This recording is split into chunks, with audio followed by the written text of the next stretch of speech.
ഉത്തിഷ്ഠ ഗണപതേ ഊർജസ്വലാകൃതേ. പിന്നെ നന്ദകുന്ദം ഭജൻസ് ഇപ്പം എത്രയും വൈറലായിട്ട് നിൽക്കുന്ന ഒരു ഭജൻസ് ഗ്രൂപ്പ് ഒരു അവസരം ഞങ്ങൾക്ക്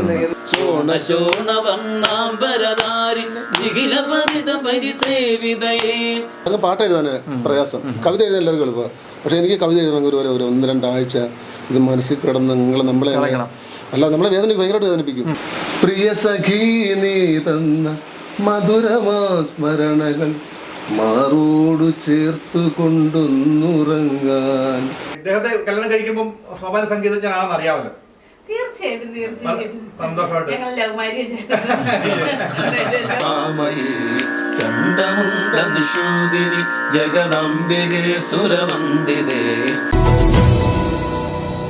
നന്ദഗോവിന്ദം ഭജൻസ് കൊണ്ടുവന്ന് ഇവരെ ഈ 20 വർഷമായിട്ടുള്ള ഈ കൂട്ടുകെട്ടിനെ ഒന്ന് ജനങ്ങളുടെ മുന്നിലേക്ക് ഒന്ന് കാണിച്ചു കൊടുത്തു. ഇവർ ചാരം മൂടി കിടക്കുകയായിരുന്നു. അപ്പോൾ അത് ജനങ്ങളുടെ മുന്നിലേക്ക് ഒന്ന് കാണിച്ചു കൊടുത്തു. കാരണം ഈ പാട്ട് ചാരം മൂടിയില്ല, പാട്ട് ഇങ്ങനെ കിടന്നു ആൾക്കാരുടെ മനസ്സിലുണ്ടായിരുന്നു. പക്ഷെ ആരാണ് ഇതിൻ്റെ എഴുതിയത്, അത് ട്രഡീഷണൽ ആണോ എന്നൊക്കെയുള്ള ആൾക്കാരുടെ സംശയമായിരുന്നു. പക്ഷെ എഴുതിയ ആളും അതിന് ശബ്ദം നൽകിയ ആളും അദ്ദേഹത്തിന്റെ ഒരു ഗുരുസ്ഥാനീയനായിട്ടുള്ള ആളുമാണ് ഇപ്പൊ നമ്മളോട് ഉള്ളത്. ഉത്തിഷ്ഠ ഗണപതേ ഊർജസ്വലാകൃതേ ഉത്തമതാപസാ സേവിത രക്ഷമാം സ്വച്ഛന്ദരാമയ ക്ഷേത്രരമന്ദിര പാലിതരി പൂവിത ഭക്തപുരന്ദര.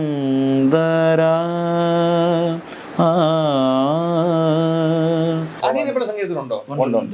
അദ്ദേഹത്തിന്റെ പേര് ഗിരീഷ് കുമാർ. ഗിരീഷ് കുമാർ ഞങ്ങളോടാണ് ഒത്തിരി സി ഡിക്കകത്ത് ബാബു എഴുതിയേക്കുന്ന പാട്ടുകൾ, അനേകം പാട്ടുകൾ പാടിയിട്ടുണ്ട്. ഞാൻ കലാവിടത്തിൽ പഠിച്ച ആളാണ്, പഠിച്ച ആളാണ്. ഇപ്പൊ ഈ സി ഡിയുടെ ഒരു സമയത്ത് ആദ്യമായിട്ട് ഇറക്കിയെന്ന് പറയുന്നത് പാലംപള്ളി സോപാനമാണ്. പാട്ട് അവിടുത്തെ നാഗരാജാവിനെ പറ്റി, അവിടുത്തെ ദുർഗാദേവിയെ പറ്റി, അതാണ് ആളുകൾ ആദ്യമായിട്ട് ഏറ്റെടുത്തതിനകത്തിലാണ് മായ മഹേശ്വരി. മായേ മഹേശ്വരിയേ തായേ സുരേശ്വരിയേ നീയാണിനി അഭയമായി പാലംപള്ളി നിവാസിനിയേ. മായേ മഹേശ്വരിയേ തായേ സുരേശ്വരിയേ നീയാണിനി അഭയമായി പാലംപള്ളി നിവാസിനിയേ. മായേ മഹേശ്വരിയേ തായേ സുരേശ്വരിയേ നീയാണിനി അഭയമായി പാലംപള്ളി നിവാസിനിയേ. മായേ മഹേശ്വരിയേ തായേ സുരേശ്വരിയേ നീയാണിനി അഭയമായി പാലംപള്ളി നിവാസിനിയേ.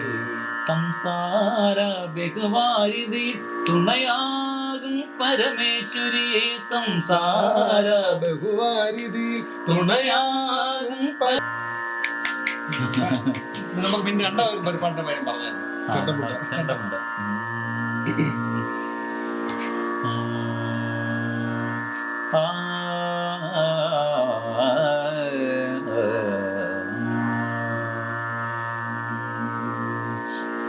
ചണ്ഡമുണ്ടനുഷൂദിനി ജഗദംബികേ സുരവന്ദിതേ.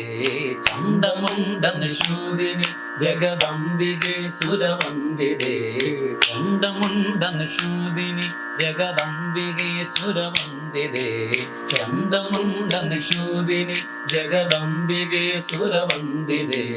ചന്ദ്രശേഖര നന്ദിനി ശ്രീബാലചന്ദ്ര നമോസ്തുതേ. ചണ്ഡമുണ്ടനുഷൂദിനി ജഗദംബികേ സുരവന്ദിതേ. ചന്ദ്രശേഖര നന്ദിനി ശ്രീബാലചന്ദ്ര നമോസ്തുതേ. എട്ടുദിക്കിനുമിഷ്ടദായകി അഷ്ടപാലക സേവിനി. എട്ടുദിക്കിനുമിഷ്ടദായകി അഷ്ടപാലക സേവിനി. എട്ടുദിക്കിനുമിഷ്ടദായകി അഷ്ടപാലക സേവിനി. ദുഷ്ടശോഷിണി ശിഷ്ടപോഷിണി സർവശ്രേഷ്ഠ പ്രഭാമയി. എട്ടുദിക്കിനുമിഷ്ടദായകി അഷ്ടപാലക സേവിനി. ദുഷ്ടശോഷിണി ശിഷ്ടപോഷിണി സർവശ്രേഷ്ഠ പ്രഭാമയി. ദുഷ്ടശോഷിണി ശിഷ്ടപോഷിണി സർവശ്രേഷ്ഠ പ്രഭാമയി. ചണ്ഡമുണ്ഡനിഷൂദിനി ജഗദംബികേ സുരവന്ദിതേ ചന്ദ്രശേഖര നന്ദിനി ശ്രീ ബാലചന്ദ്ര നമോസ്തുതേ.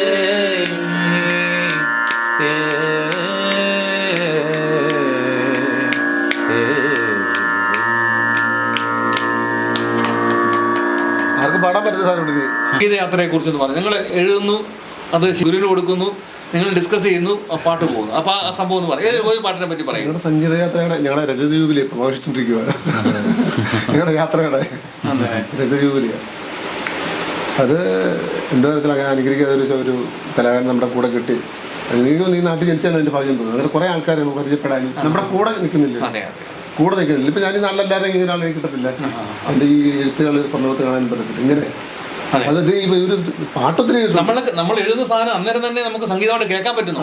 അല്ല നമ്മളത് പോക്കറ്റിൽ നടക്കും. ഇല്ല, എന്നെ ഇങ്ങോട്ട് വരാൻ പറയും. ഇവിടെ എഴുതിട്ട് ഇവിടെ ഞങ്ങളപ്പുറത്ത് വെളിയിൽ നിന്ന് ഇഷ്ടപ്പെടുന്നത്. ശരി, കള്ളുപാട്ട് പുള്ളിയെ കേൾപ്പിച്ചായിരുന്നു. എഴുതിയപ്പോ കേൾപ്പിച്ചു. അത് കേൾപ്പിച്ചില്ല. ഇന്നലെ ഞങ്ങള് പ്രവാസികളുടെ ഇടയിൽ ഇരുന്ന് സംസാരിച്ചപ്പോ പ്രവാസികളുടെ കണ്ണ് നിറച്ച 2 പാട്ടുണ്ടായിരുന്നു. മഴയാണ് പോലും. പിന്നെ എനിക്ക് ഓണമായി, എനിക്ക് നിന്നോടൊപ്പം ഉണ്ണാൻ കാണാനുള്ള പെണ്ണെ ഈ സോപാനം വിട്ടിട്ട് കവിതയൊക്കെ പാടിയാണ് ഞാൻ എഴുതിയേക്കുന്നത്. എൻ്റെ പുസ്തകത്തിൽ പോലും പേരിട്ടേക്കുന്നത് ആദരാഞ്ജലിപ്പൂക്കൾ. ഇനി എത്ര കാതമുണ്ടാകുമെന്നറിയില്ല ജീവിതപ്പാത ഒടുങ്ങിടുവാൻ. ഇനി എത്ര കാലമുണ്ടാകുമെന്നറിയില്ല ജീവിതവേഷം ഒഴിഞ്ഞിടുവാൻ. മണിനാദമെങ്ങോ മുഴങ്ങുന്നു പിന്നെയും അവസാനകാലം അടുത്തു വന്നു. പ്രിയ സഖീ നീ തന്ന മധുരമാസ്മരണകൾ മാറോടു ചേർത്തു കൊണ്ടൊന്നുറങ്ങാൻ. ഒരു കൊച്ചുമുറി മാത്രമുള്ളൊരു മൺവീട് 6 അടി മണ്ണിൽ ഒരുങ്ങുന്നുവോ. ഒരു കൊച്ചുമുറി മാത്രം ഉള്ളൊരു മൺവീട് 6 അടി മണ്ണിൽ ഒരുങ്ങുന്നുവോ. പ്രിയ സഖീ നീ തന്ന മധുരമാസ്മരണകൾ മാറോട് ചേർത്ത് കൊണ്ടൊന്നുറങ്ങാൻ. എൻ്റെ കവിതകളല്ല അവസാനിക്കുന്നത്. അതുകൊണ്ട് പുസ്തകത്തിൽ ഇത് ഞങ്ങൾക്ക് 2 നാൾ നടന്നപ്പോൾ നിർത്തി ഞങ്ങൾക്ക് കേൾക്കണ്ട എന്ന് പറയണ തോന്നി. കാരണം നിങ്ങൾ 2 കലാകാരന്മാർക്ക് ഒത്തിരി ദൂരം യാത്ര ചെയ്യാനുണ്ട്. നിങ്ങളുടെ ഈ കൂട്ടുകെട്ടിൽ ഞങ്ങൾക്ക് ഒത്തിരി കഥകൾ കേൾക്കാനുണ്ട്. ഇടയ്ക്കും ഇട്ടേച്ച് പോകാനുള്ള പരിപാടി നിൽക്കണ്ട. പുസ്തകത്തിൽ വരുമല്ലോ ആദരാഞ്ജലി. അതിനകത്ത് മൊത്തം ഇങ്ങനെയുള്ള പാട്ടുകളാണ്. അത്രയും പാട്ടുകൾ എഴുതണ്ടേ? ഞങ്ങൾ പ്രകാശനം ചെയ്യേണ്ടെന്ന് പറഞ്ഞില്ല ആ സാധനം. അത് നല്ലപ്പെട്ട അതിൻ്റെ ഒരു കവിത പുന്നാരപ്പൊന്നച്ചൻ ഇങ്ങനെ. അച്ഛാ പൊന്നച്ചാ എന്തോരുറക്കമാണച്ചാ, പുന്നാര പൊന്നച്ചനല്ലേ കണ്ണു തുറക്കണ്ടേ അച്ഛാ. അച്ഛനു പനിയാണു, അച്ഛനു കുളിരാണു, അച്ഛനു പനിയാണു, എൻ്റെ അച്ഛനു കുളിരാണു. വേണ്ട വിഷമം എന്ന് വെച്ചാൽ ആ പാട്ട് പാടി ഒരു പയ്യനെ കൊണ്ട് പാടിച്ചു. 1 മാസം കഴിഞ്ഞ് പയ്യൻ്റെ അച്ഛൻ മരിച്ചു. ചേട്ടൻ്റെ അച്ഛൻ മരിച്ചു. ദൈവികമായ മൂഡിൽ നിന്ന് പെട്ടെന്ന് ഈ ഭ്രാന്തമായ മൂഡിലേക്ക് എപ്പോഴാണ് പോകുന്നത്? ഒത്തിരി അല്ല നമ്മുടെ മനസ്സിൽ എഴുത്തേറെന്ന് എപ്പോഴും അറിഞ്ഞുകൊണ്ടിരിക്കുമെന്നല്ലോ. നമ്മൾ ഒരു സമയത്ത് ഓരോ ചിന്താഗതികൾ, പ്രഷർ ഭയങ്കരമാണ്. യാത്രയിൽ എപ്പോഴും പല സാധനങ്ങൾ ഇങ്ങനെ എഴുതാൻ. പിന്നെ ഈ എഴുതിയില്ലെങ്കിൽ ഈ പാട്ട് എല്ലാവർക്കും പാട്ട് എഴുതാൻ പ്രയാസം. കവിത എഴുതാൻ എല്ലാവർക്കും എളുപ്പമാണ്. പക്ഷേ എനിക്ക് കവിത എഴുതണമെങ്കിൽ ഒരു 1-2 ആഴ്ച ഇത് മനസ്സിൽ കിടന്ന് നമ്മളെ അല്ല നമ്മളെ ഭയങ്കരമായിട്ട് വേദനിപ്പിക്കും ഈ സാധനം. ഇത് ഇങ്ങനെ എഴുതണമെങ്കിൽ ഇത് എഴുതാനുള്ള കാരണം ഞാൻ എൻ്റെ 2ാമത്തെ മോളെ പ്രസവത്തിന് ഹോസ്പിറ്റലിൽ വൈഫിനെ കൊണ്ടുവയ്ക്കുക. ഞാൻ വണ്ടിയിൽ നിന്ന് ഉറങ്ങും. 12 മണിക്കാണ് വണ്ടിയിൽ നിന്ന് ഉറങ്ങും. വണ്ടി ഇടിക്കാൻ പോകും. ഞാൻ വിചാരിച്ച് ഞാൻ മരിച്ചു പോയാൽ എൻ്റെ മോള് അംഗനവാടി പഠിക്കുക എന്തായിരിക്കും അവിടെ ചിന്ത. അവിടെ നിന്ന് എഴുതിയ പാട്ട് അത് പിന്നെ ഇങ്ങനെ മാനസിക ഒരാഴ്ച ഇട്ടിട്ട് നടന്നിട്ടപ്പോഴത്തേക്ക് നമ്മൾ ഈ കവിത എഴുതുന്ന ഈ പ്രസാദനെക്കാട്ടി ഭയങ്കര വേദനയാണ്. നമ്മൾ തകർന്നു ചിലപ്പോൾ എപ്പോഴൊക്കെ പൊട്ടിച്ചാമെന്ന് പറയാൻ പറ്റത്തില്ല. പാട്ട് നമുക്ക് സ്പീഡ് എഴുതി വെക്കാൻ പറ്റും. കവിത ഒരു രക്ഷയില്ല എഴുതാൻ. നമ്മളെ നോവിച്ച് അവസാനം നമ്മളെ ഇങ്ങ് ഉറക്കം കെടുത്തിട്ട് വിളി വരുത്തുള്ളൂ. എല്ലാവരും ഒരു കോമൺ ആയിട്ടുള്ള ചെയ്യണമെന്ന് ചിന്തിക്കുന്നത്. ഞങ്ങളെപ്പോഴും എങ്ങനെ ഒരു റയറായിട്ട് അത് ആധികാരിക ഉറച്ച് നിന്നുകൊണ്ട് എങ്ങനെ വളരെ വ്യത്യസ്തമായ സാധനം ചെയ്യാൻ അങ്ങനെയാണ് വ്യത്യസ്തമായിട്ടുള്ള സാധനം ചെയ്യുന്നതിനോടാണ് നിങ്ങൾക്ക് രണ്ടുപേരും ആ ഒരു മൂഡില്ല. ഞാനൊരു കീർത്തനത്തിൽ സാധനം ചെയ്തു കഴിഞ്ഞാൽ ഞാൻ പറയും എടേ അത് വേണ്ട, നമുക്ക് വേറെ ഒത്തിരി ഉള്ളത്. അല്ല, ഒരു കീർത്തനത്തിൽ ഒരു പദം അധികം വന്നാലും മറ്റേനകത്ത് ഉണ്ടല്ലോ എന്ന് പറയാം സാധനം. ആ പദം പോലും വേണ്ടെന്ന് പറയാം. ശരി, ആ പദം പോലും നമുക്ക് പദം വെറുതെ കണ്ടുപിടിക്കേണ്ടി വരും അവസാനം. ഞങ്ങളൊരു പാട്ട് ഇപ്പോൾ പുതിയ ഗംഗാധരതനെ എന്ന് പറഞ്ഞൊരു പാട്ട്, ഗംഗാധരതനെ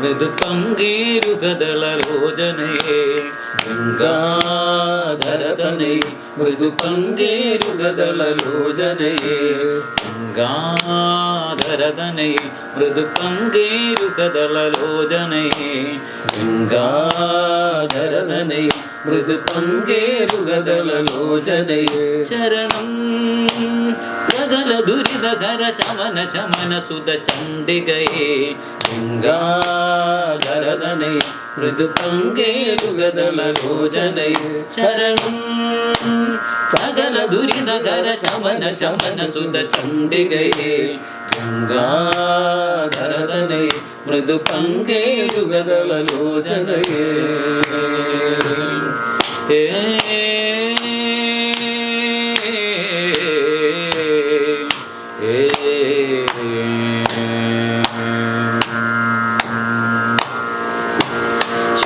ശോണവർണ്ണാംബരധാരിണി നിഖില പതിത പരിസേവിതയേ,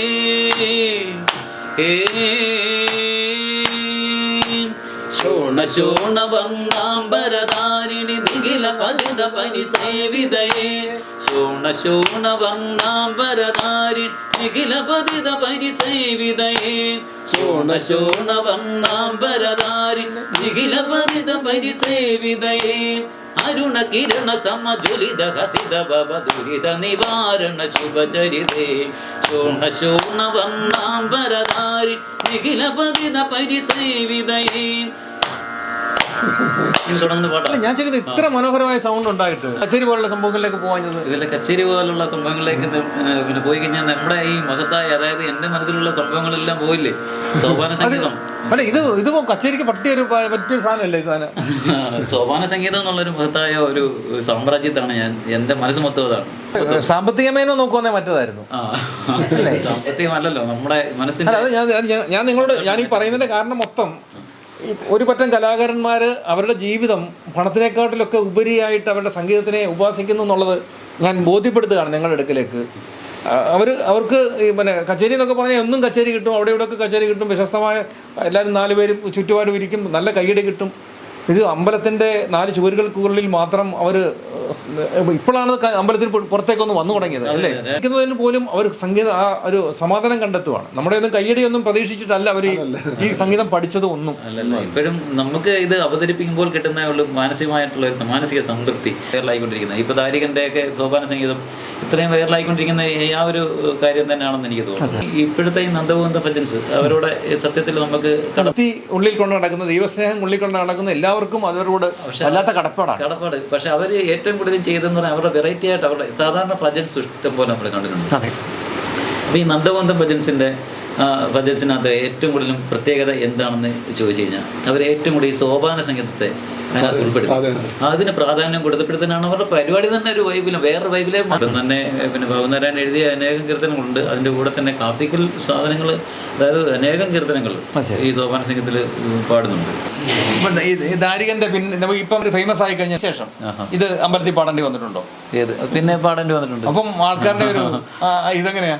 തീർച്ചയായിട്ടും അവർക്ക് ഭയങ്കര ഇതെല്ലാവർക്കും അറിയാമല്ലോ കീർത്തനം. ഇപ്പം നന്ദഗോവിന്ദ ഭജൻസിനെ വീണ്ടും നമ്മൾ അവരോട് ഇത്ര കടപ്പാട്, നമ്മുടെ ഒരു കടപ്പാട്. പിന്നെ ഹരിഹരന്റെ ഫാമിലിയെ കുറിച്ച് ചോദിക്കുമ്പോൾ ഫാമിലിയെക്കുറിച്ച് പിന്നെ എൻ്റെ വൈഫ് ശ്രീജ ഹരികുമാർ എന്നെ ഏറ്റവും കൂടുതൽ സത്യത്തിൽ ഇങ്ങനെ വന്നിരിക്കാൻ സപ്പോർട്ട് ചെയ്യുന്ന ഏറ്റവും വലിയൊരു ആൾ തന്നെയാണ്. പിന്നെ ആളിപ്പോഴും സോപാന സംഗീതം പഠിക്കുന്നുണ്ട്. പിന്നെ ഇളയാൾ 10ാം ക്ലാസ്സിൽ പഠിക്കുന്ന അഭിമന്യു ഹരി, പിന്നെ മൂത്ത മകൻ അദ്വൈത് ഹരി, അദ്വൈത് ഹരി ഇപ്പോൾ കലാമണ്ഡലത്തിൽ പഠിക്കുകയാണ്. 8ാം ക്ലാസ്സിൽ അവിടെ പോയതാണ്. അപ്പം അത് പഞ്ചവാദ്യമാണ് സ്പെഷ്യലൈസ് ചെയ്ത് പഠിക്കുന്നത്. അതിൻ്റെ തിമിലയാണ്.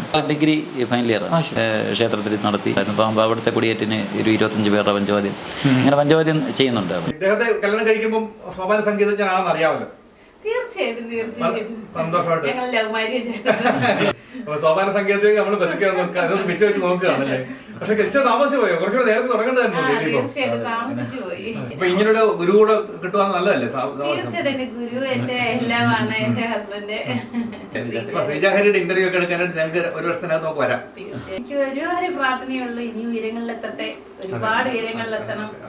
നമ്മൾ ഒരു സോപാന സംഗീതജ്ഞനാണ് എന്ന് അറിഞ്ഞുകൊണ്ടാണ് ഹരിചന്ദ്രനെ കല്യാണം കഴിക്കുന്നത്. അതെ അതെ അതെ അല്ലേ? അപ്പോൾ അത് അത്രമാത്രം ആ സംഗീതത്തെ സ്നേഹിക്കുന്ന ഒരാൾക്കേ അത് പറ്റത്തുള്ളൂ. അതെ അതെ അല്ലേ? അതെ അതെ. അപ്പോൾ അത് തീർച്ചയായിട്ടും അതൊരു പിന്തുണയായി. അതെ തീർച്ചയായിട്ടും. പിന്നെ അനേകം പാട്ടുകൾ അറിയാം. അപ്പോൾ പിന്നെ ഈ ഭക്തിഗാനങ്ങളും പിന്നെ സിനിമാ പാട്ടുകളും അനേകം കീർത്തനങ്ങൾ ഒത്തിരിയും പാട്ടുകളൊക്കെ അറിയാം. സിനിമയിൽ ഞാൻ പിന്നെ നമ്മുടെ ജഗദീഷ് കുമാർ സാറ് ഇപ്പം തിരിച്ചു വരുന്നൊരു പടം ഉണ്ടായിരുന്നു. പടത്തിൻ്റെ ആ പടത്തിനകത്തൊരു പിന്നെ കരുണജീവാനന്ദ താമസം കൃഷ്ണ എന്നുള്ളൊരു പാട്ട്, ഒരു കീർത്തനം അന്ന് സോപാന സംഗീതമായിട്ട് തന്നെ ഞാൻ ആലപിച്ചിരുന്നു. ശരി. അത് വന്നിട്ടില്ല, പടം ഇറങ്ങിയിട്ടില്ല. ജനങ്ങൾ ഇത്രയും അറിഞ്ഞാൽ പോരാ നിങ്ങളെക്കുറിച്ച് എന്നുള്ളതാണ് ഞങ്ങളെ മനസ്സിലാക്കുന്നത്. അപ്പോൾ അതിനുള്ളൊരു നിമിത്തമായി എന്നുള്ളത് നന്ദഗോവിന്ദം ഭജൻ സംഘത്തിനുള്ള നന്ദി ഞാൻ രേഖപ്പെടുത്തുകയാണ്. ഇവരുടെ കൂട്ടുകെട്ടിൽ ധാരാളം സോപാന സംഗീതവും അതുപോലെ തന്നെ മറ്റു സംഗീതങ്ങളും ഒക്കെ പിറക്കട്ടെ. ഇവിടെ ഒരു ഗുരുവുണ്ട്. ഗുരു എന്ന് പറഞ്ഞാൽ അച്ഛൻ്റെ സുഹൃത്തുകൂടാ അല്ലേ? അച്ഛൻ്റെ ശിഷ്യൻ, എൻ്റെ ആശാനാണ്. ഇവരൊക്കെ സീനിയർ. അതെ അതെ അതെ സീനിയർ. ഞാൻ ഇവിടെ പഠിക്കാൻ വരുമ്പോൾ അദ്ദേഹം 7ാം ക്ലാസ് പഠിച്ചുകൊണ്ടിരിക്കും. കഴിഞ്ഞിട്ട് അത് 10ാം ക്ലാസ് കഴിഞ്ഞിട്ടാണ് എൻ്റെ വൈക്കത്തിന് പഠിക്കാനായിട്ട് പോയി. പിന്നെ അദ്ദേഹം വൈക്കത്തുനിന്ന് 5 വർഷം കഴിഞ്ഞ് വന്നപ്പോൾ ആശാൻ ഞങ്ങളുടെ കൂട്ടത്തിൽ വിടും, എൻ്റെ കൂടെ നോക്കിക്കണമെന്ന് പറഞ്ഞു. അങ്ങനെ പോകുമായിരുന്നു എല്ലാ സ്ഥലങ്ങളിലും പരിപാടി. വേറെ 3-4 പേരുണ്ട്. മധു, പിന്നെ ഒരാൾ മരിച്ചുപോയി, പ്രശോഭൻ എന്ന് പറഞ്ഞു. പിന്നെ പ്രകാശ്, അങ്ങനെ ഒത്തിരി അനിയൻ കുഞ്ഞി ചേട്ടൻ കുഞ്ഞിനൊക്കെ പറയുന്ന ഒത്തിരി പേരുണ്ടായിരുന്നു. ഒത്തിരി ശിഷ്യന്മാരെ ആശാൻ വളർത്തിയെടുത്തിട്ടുണ്ട്. ഇപ്പോൾ ഈ ദാരികൻ്റെ ശിരസ് കൊയ്തൊരു കോരൊരു വീണയമ്പി ആ പിന്നെ കീർത്തനം ചിട്ടപ്പെടുത്തിയേക്കും മധ്യമാവധി എന്ന് പറഞ്ഞ രാഗത്തിലാണ്. അപ്പോൾ ആ രാഗം തന്നെയാണ് അവിടെ ഉപയോഗിക്കേണ്ടത്. വേറൊരു രാഗം അവിടെ കടന്നുവിടാൻ പാടില്ല. അങ്ങനെ അത് വളരെ ശ്രദ്ധിച്ചാണ് ചെയ്യേണ്ടത്. അപ്പോൾ ആദ്യം ഈ അതിൻ്റെ ഒരു ശ്ലോകമുണ്ട്, കാളി കാളി മുഖാകാളി ഭദ്രകാളി നമസ്തുതി, അത് പാടിയിരുന്നു. അപ്പോൾ ആ ശ്ലോകം കഴിഞ്ഞ് കഴിഞ്ഞാൽ നേരെ ഈ പിന്നെ കീർത്തനത്തിലേക്ക് കടക്കുന്ന ഒരു പതിവാണ്. അപ്പം അത് പക്ഷേ ഇതിലും നമ്മളങ്ങനെ ഒരു പക്കം കുട്ടിയാണ് കയറുന്നതെങ്കിലും ഈ രാഗം നേരെ ഇടയ്ക്കയിലൂടെ ഇതെങ്ങനെ എക്സ്പ്ലെയിൻ ചെയ്യാം, അതാണ് നമ്മുടെ ഇതിനകത്തൊരു പ്രത്യേകത. ഒരു വൈക്കം പ്രകാശൻ എന്ന് പറഞ്ഞൊരു ആശാനുണ്ട്. അദ്ദേഹത്തിൻ്റെ പിന്നെ വളരെ അനുഭവ സമ്പത്തുള്ള വളരെ വലിയൊരു ആശാനാണ് വൈക്കം പ്രകാശൻ ആശാൻ എന്ന് പറഞ്ഞാൽ. അതുപോലെ തന്നെ വേറെ കാവാലം വിനോദ ചേട്ടൻ, അവരൊക്കെ നമ്മൾ നല്ല രീതിയിൽ അവതരിപ്പിക്കുന്ന ആൾക്കാരാണ്. അപ്പോൾ അവരൊക്കെ ഇരിക്കുന്ന വേദിയിൽ എൻ്റെ അടുത്തൊരു കീർത്തനം പാടാൻ പറ്റുമെന്ന് ചോദിച്ചു. ഞാൻ ഇടയ്ക്ക് കൊണ്ടുപോയിട്ടുണ്ട്, പക്ഷേ ഞാൻ ആ ഇടയ്ക്ക് എടുത്തില്ല. എടുക്കാതെ ഞാൻ ആ തൂക്കിയിട്ട ഇടയ്ക്കകത്ത് ഏതെങ്കിലും ഒരു ഇടയ്ക്ക അവരെ കൊണ്ട് തന്നെ ഞാൻ പോയി തട്ടി നോക്കിയിട്ട് ഒന്നുമല്ല എടുത്തത്. അപ്പോൾ അവിടെ പോയി അതിനകത്ത് ഒരു ഇടയ്ക്ക് അവർ കൊണ്ടു തന്നതിനകത്താണ്, അതായത് റെയറായിട്ടുള്ള ഒരു കീർത്തനമാണ്. അത് ഞങ്ങൾ തന്നെ ഇതുപോലെ തന്നെ ഈ ദാരികൻ്റെ ചെയ്തതുപോലെ ഒരു കീർത്തനം മലയമാരുതൻ രാഗത്തിൽ ബാബു എഴുതിയ പാട്ടാണ്, കീർത്തനമാണ്. ശങ്കരി എന്ന് പറഞ്ഞ് തുടങ്ങുന്നത്.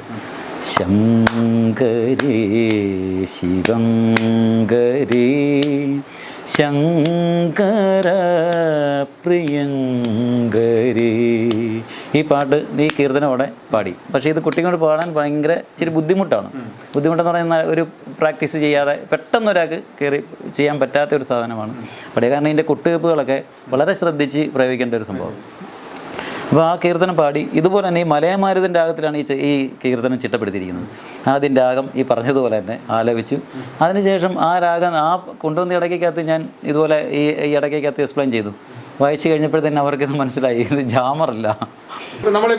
നമ്മൾക്ക് പരിചയമില്ലാത്തൊരു ഇടയ്ക്ക് തരുമ്പോൾ നമ്മൾ കുറച്ച് പതർത്തില്ല. ശരിയായിട്ട് എനിക്കങ്ങനെ ഒരു പതർച്ചയായിട്ട് എനിക്ക് തോന്നി. തിരുവനന്തപുരത്ത് രാജകൊട്ടാരത്തിൽ വരെ ഞങ്ങൾ കൊട്ടാരത്തിന് എല്ലാ വർഷവും അവിടെ ശ്രീചക്ര പൂജയ്ക്ക് അവിടെ ഭജനപുര കൊട്ടാരത്തിൽ വെച്ചാണ് അത് കൊട്ടാരത്തിൻ്റെ അണ്ടറിൽ നടക്കുന്ന പ്രോഗ്രാമിന് ഞങ്ങൾ പരിപാടി എടുക്കും. അതൊക്കെ വലിയ വൻപൻ വേദികളാണെങ്കിലും ശരി, എങ്കിലും ഇത്രയും കൂടുതൽ ആൾക്കാരെ പങ്കെടുപ്പിച്ചുകൊണ്ട് ഈ പിന്നെ നന്ദഗോവിന്ദം ഭജൻസ് ഇപ്പം എത്രയും വൈറലായിട്ട് നിൽക്കുന്ന ഒരു ഭജൻസ് ഗ്രൂപ്പ് ഒരു അവസരം ഞങ്ങൾക്ക്.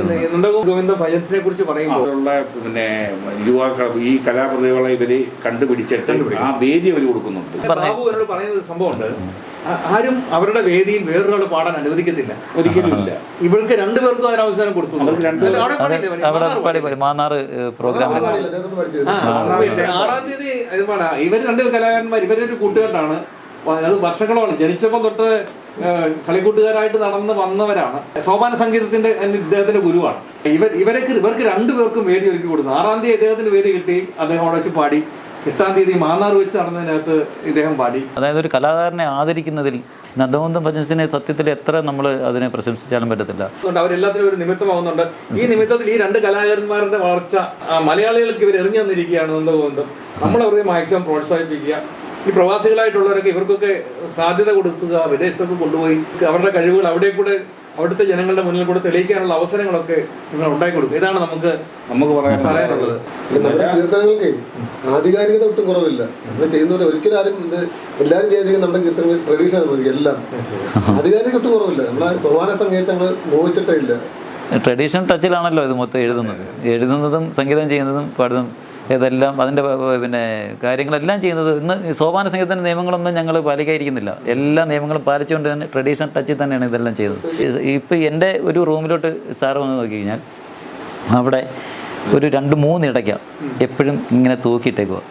3 ശ്രുതിയിലുള്ള ഇടയ്ക്ക തൂക്കിയിട്ട് അതിനിങ്ങനെ പ്രാക്ടീസ് ചെയ്തുകൊണ്ടിരിക്കുന്നതുകൊണ്ടാണ് എനിക്കിതിനകത്ത് എൻ്റെ ആത്മവിശ്വാസത്തിൽ അല്ലെന്നുണ്ടെങ്കിൽ എനിക്ക് നല്ല കോൺഫിഡൻ്റ് ആയിട്ട് ഇത് ചെയ്യാൻ എനിക്ക് പറ്റുന്നത്. നമുക്ക് മറ്റുള്ളവരോട് പറയാനുള്ളത് നിങ്ങൾ എവിടെയെങ്കിലും പോയി ഇതിൻ്റെ ശരിയായ മാർഗ്ഗങ്ങൾ പഠിക്കുക എന്നുള്ളതാണ്. പക്ഷെ അങ്ങനെ ഒരു ചെയ്യണമെന്നൊരാഗ്രഹമുണ്ട്. കാരണം സോപാന സംഗീതം ഞാൻ വളരെ യൂട്യൂബിലൊക്കെ അനേകം കേൾക്കുന്നതിലൊക്കെ മനസ്സിലാകുന്ന ഒരു ഒത്തിരി വേദനയോടുകൂടി നമുക്ക് ഇത് പറയേണ്ടി വരികയാണ് ചെയ്യുന്നത്.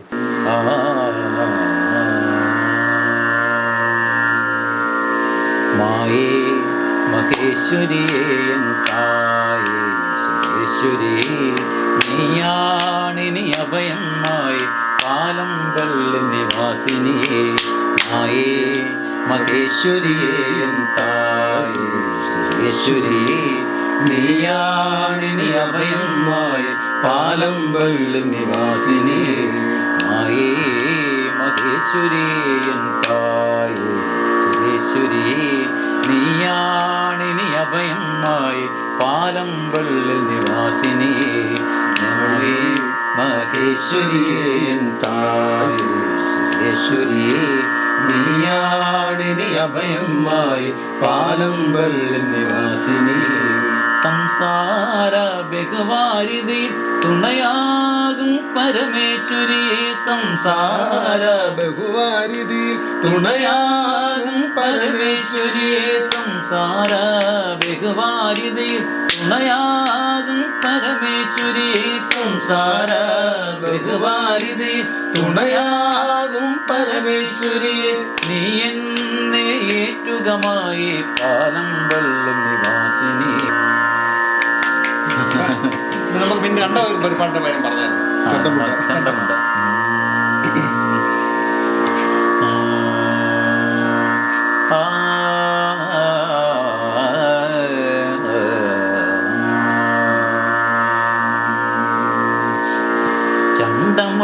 നിഷൂദിനി ജഗദംബികേ സുരവന്ദിതേ.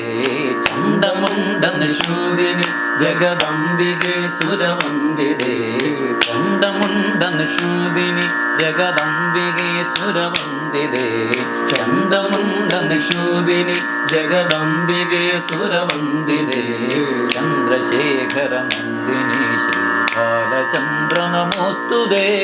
ചണ്ടമുണ്ട നിഷൂദിനി ജഗദംബികേ സുരവന്ദിതേ.